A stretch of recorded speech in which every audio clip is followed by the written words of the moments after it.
好，咁我哋繼續解咧第八題啊。第八題咧，今日到 Method 4啦。咁呢條片咧就係 tackle 一啲咧同學唔識得將 x 減3點樣變做 2x 嘅，即係一啲 concept 都唔識，咁但係點樣都做得啱咧？咁我哋今日咧就會試下 x 代1嘅。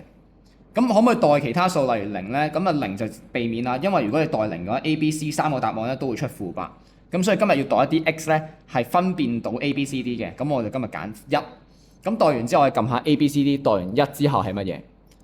咁所以咧，第 A 個答案就係1減2減8，出嚟係負9。B 嗰個咧就係2減4減8，負10。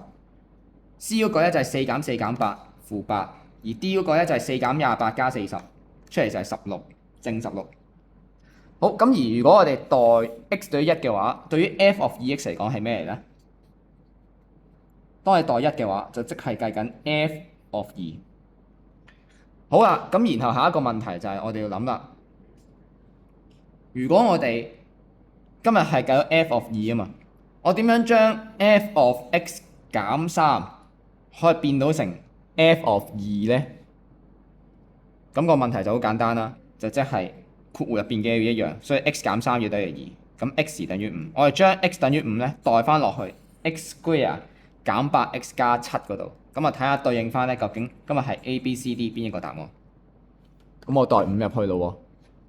5嘅 square 減8乘5加7，出嚟答案係負8嚟嘅，咁所以答案咧就係 C 啦。